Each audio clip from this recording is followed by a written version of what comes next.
حج کی ابتدا 8 ذی الحج سے ہوگی۔ نماز فجر کے بعد غسل کریں یا وضو کریں۔ غسل کرنا افضل ہے۔ احرام باندھ لیں اور اشراق کے بعد 2 رکعت نماز ادا کریں۔ سلام پھیرتے ہی مرد حضرات سر سے کپڑا یا ٹوپی ہٹا لیں۔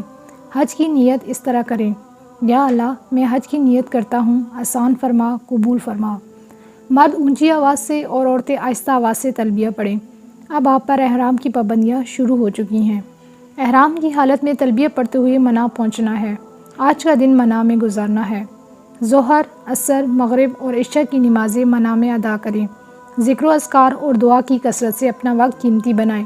لوگوں کے ساتھ خوش اخلاقی کے ساتھ رہیں۔ کثرت سے تلبیہ پڑھیں۔ دعاؤں کا خوب اہتمام کریں۔ قرآن پاک کی تلاوت کریں۔ رات منی میں قیام کریں۔ حج کا دوسرا دن 9 ذی الحج۔ آپ صبح اشراق کے بعد عرفات کی طرف سفر شروع کریں گے۔ عرفات میں پہنچ کر زوال کے بعد ظہر اور عصر کی نماز اگر امام کے ساتھ مسجد نمرہ میں پڑھی تو اکٹھی پڑھیں گے۔ اگر اپنے خیموں میں ہیں تو ظہر اپنے وقت میں، عصر اپنے وقت میں ادا کریں گے، اور درمیان میں آپ نے زوال کے بعد نماز کی ادائیگی کے بعد دعا مانگنی ہے۔ یہ ہے وقوف عرفات، حج کا دوسرا فرض۔ 9 ذی الحج کو یہی عمل ہوگا۔ مغرب تک عرفات میں قیام کریں۔ مغرب کے بعد مغرب سے پہلے نہیں آنا۔ مغرب کے بعد آپ مزدلفہ کی طرف آ جائیں گے۔ مزدلفہ میں عشاء کے وقت مغرب اور عشاء کی نماز 1 اذان اور 1 اقامت کے ساتھ ادا کرنی ہے۔ اس کے بعد آپ 70 کنکریاں اکٹھی کر کے اپنے پاس رکھیں گے۔ اب آپ رات وہاں پہ قیام کریں گے۔ 10 ذی الحج، حج کا تیسرا دن۔ آپ اس وقت مزدلفہ کے میدان میں ہیں۔ فجر کی نماز ادا کرنے کے بعد وقوف مزدلفہ یعنی مزدلفہ کے میدان میں کھڑے ہو کر دعا مانگنا، یہ حج کا پہلا واجب ہے۔ اس کے بعد آپ جب سورج تھوڑا طلوع ہو جائے تو رمی کے لیے منی کی طرف چلیں گے۔ یاد رکھیں 10 ذی الحج آج آپ پر 5 واجب پورے کرنے ہیں۔ ایک فرض کی ادائیگی کرنی ہے۔ پہلا واجب وقوف مزدلفہ ادا ہو گیا۔ دوسرا واجب کی طرف آپ جا رہے ہیں، شیطان کو پتھر مارنے ہیں۔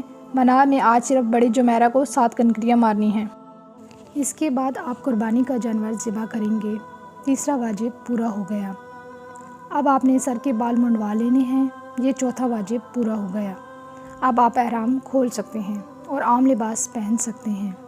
اس کے بعد آپ طواف زیارت کے لیے مکہ مکرمہ یعنی بیت اللہ شریف کی طرف سفر شروع کریں گے۔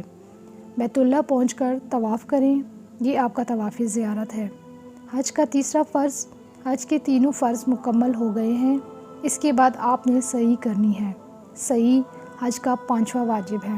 اب آپ واپس رات کو منی آ جائیں گے، مکہ میں قیام نہیں کریں گے۔ 11 ذی الحج، حج کا چوتھا دن۔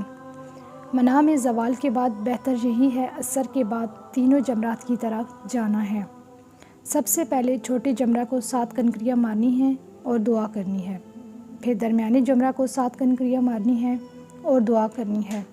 اسی طرح تیسرے بڑے جمرہ کو 7 کنکریاں مارنی ہیں اور دعا نہیں کرنی، اور واپس اپنے خیمے میں آ جانا ہے۔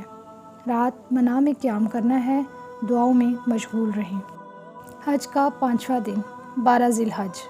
منی میں زوال کے بعد تینوں جمرہ کی طرف جانا ہے۔ پہلے چھوٹے جمرہ کو 7 کنکریاں مارنی ہیں اور دعا کرنی ہے۔ پھر درمیانی جمرہ کو 7 کنکریاں مارنی ہیں اور دعا کرنی ہے۔ اس کے بعد آپ نے سب سے بڑے جمرہ کی طرف جانا ہے اور 7 کنکریاں مارنی ہیں، لیکن دعا نہیں کرنی۔ اب آپ کے پاس اختیار ہے، اگر آپ رات منی میں قیام کرنا چاہیں تو 13 کی رمی آپ کے ذمہ ہوگی۔ اگر آپ قیام نہیں کرتے تو واپس مکہ مکرمہ اپنی بلڈنگ میں آ سکتے ہیں۔ بہتر یہی ہے اپنے خیمے میں واپس آئیں اور 13 ذی الحج کی رمی زوال کے بعد تینوں جمرات کو پتھر مارنے کے بعد مکہ واپس آ جائیں۔ اب آپ کا صرف ایک واجب رہ گیا، یعنی طواف وداع۔ وداع یعنی رخصت ہونے والا طواف، یہ حج کا 6واں واجب ہے۔ اب آپ کے سارے مناسک پورے ہو گئے ہیں۔ تینوں فرض آپ نے پورے کر لیے، 6 واجب آپ نے پورے کیے، آپ کا حج مکمل ہو گیا۔